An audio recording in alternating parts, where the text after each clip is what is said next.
Do you have a paranormal encounter you'd like to share with us? Send us an email with your story for a chance of it being featured on Weird World.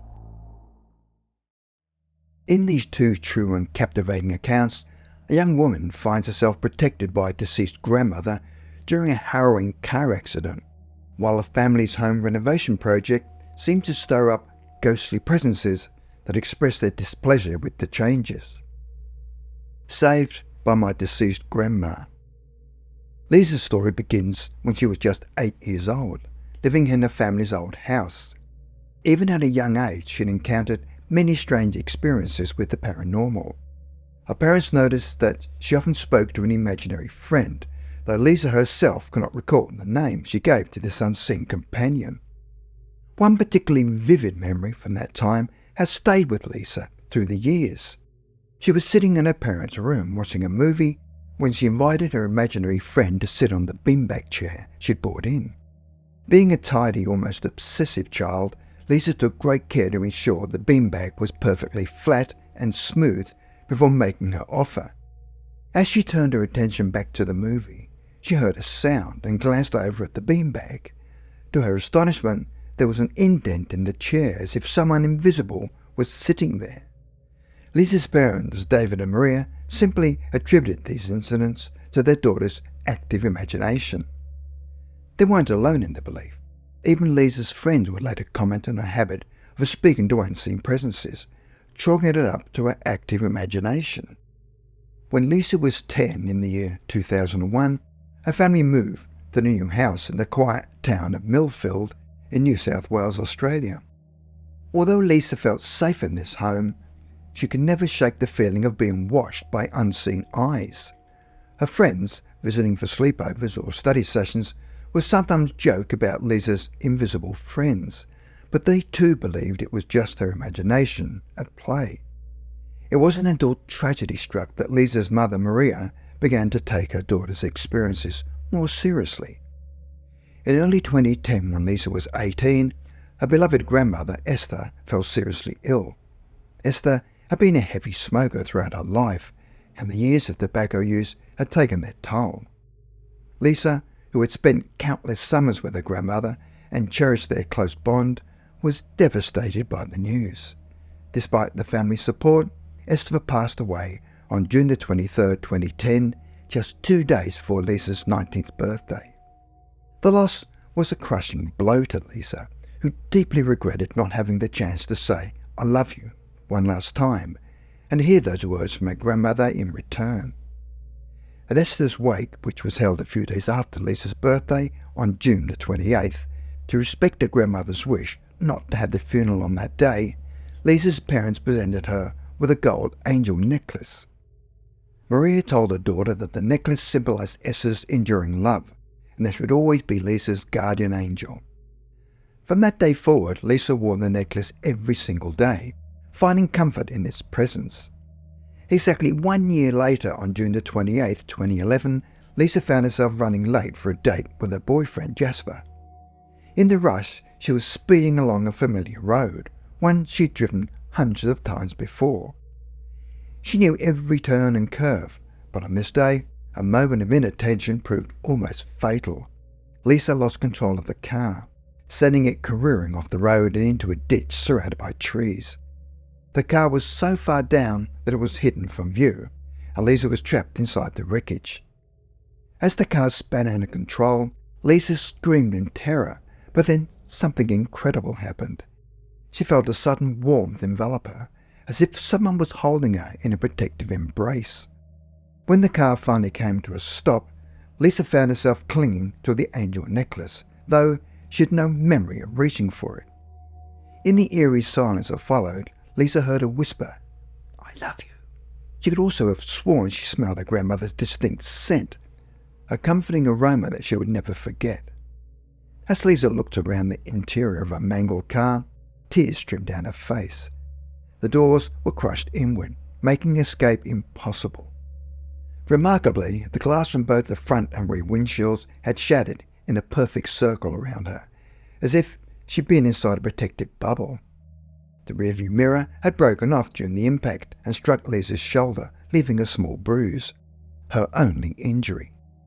When emergency responders arrived at the scene, they were astounded. They had expected to find Lisa in need of an airlift evacuation, believing her chances of survival, let alone walking away from the wreck, were slim to none. The police officers on the scene called it a miracle, stating that Lisa should have been paralysed from the waist down, at the very least. The officers were also puzzled by the rearview mirror, asking Lisa where it had hit her. They'd assumed it struck her on the head. When she told them it had hit her on the shoulder, they were in disbelief. It was as though something had deflected the mirror at an impossible angle, sparing Lisa from potentially fatal head injury. Lisa managed to climb out of the wreckage through a window, and as she surveyed the twisted remains of her car, she realised just how close she had come to death. In the days and weeks that followed, Lisa shared her story with those who asked, always maintaining her unwavering belief that her grandmother had saved her life that day. She firmly believes that Esther's love and protection were the reason she was able to walk away from the accident and to continue living her life. Though she'd never forgotten the chance to say a final goodbye, Lisa knew that her grandmother's love endured beyond the grave. She could feel Esther's presence watching over her, guiding her and keeping her safe. In the years since the accident, Lisa has continued to honour her grandmother's memory. She still wears the gold angel necklace every day, a reminder of Esther's eternal love and protection. Lisa has also made it a point to share her story with others who have experienced loss, offering them hope and comfort in the knowledge that their loved ones may still be watching over them from the other side. Lisa's experience has not only strengthened her belief in the afterlife, but also deepened her appreciation for the precious gift of life. She tries to live every day to the fullest, cherishing her relationships with family and friends, and pursuing her dreams with the same tenacity and courage that her grandmothers always encouraged. Ghosts don't like change. In Pasadena, California, Nicola Evans and her family have been living peacefully in their home for nearly a decade. The year was 2013, and little did they know that their lives were about to take a strange and unsettling turn.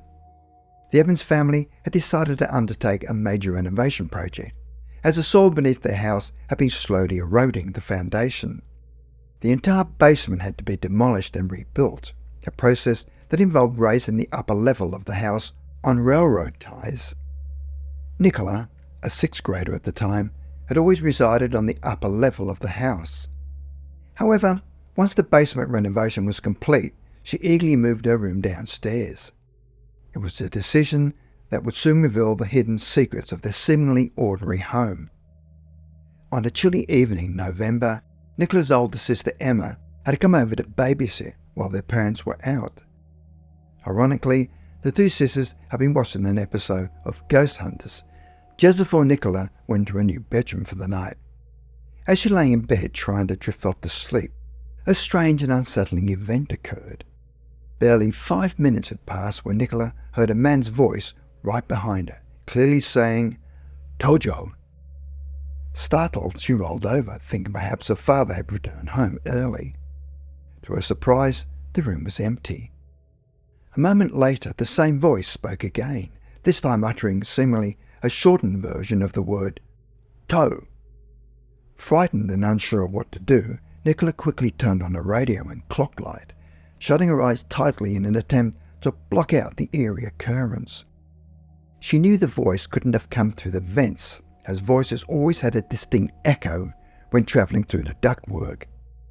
Nicola decided to keep the incident to herself for a while, fearing that others might dismiss it as a result of her being spooked by the television show. A few weeks later, Nicola experienced another strange event. This time, she heard a woman's whisper, though she couldn't quite make out the words. From that point on, the voices in her room seemed to cease, but now shadows began to appear every so often, adding to her growing sense of unease. As time passed, Nicola came to realise that she was not the only one experiencing these peculiar phenomena. The rest of Nicola's family had also begun to experience their own creepy and unexplained occurrences throughout the house.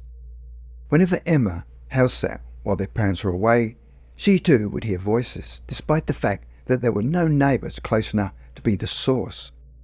In one particularly alarming incident, Emma had a door shut on her with such force that it left a bruise on her body.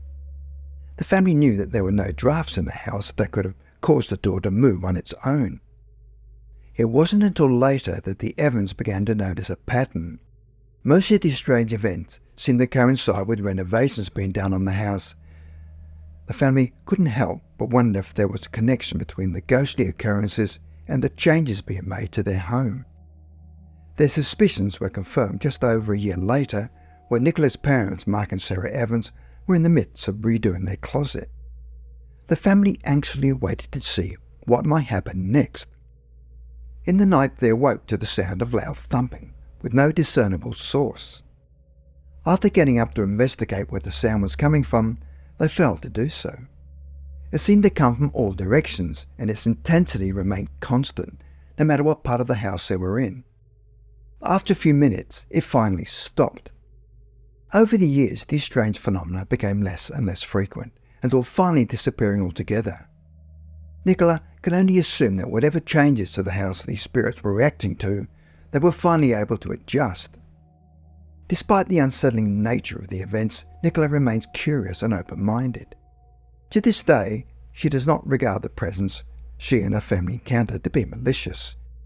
She believes they were merely expressing their disapproval in response to changes to a property they had continued to remain attached to, even in death.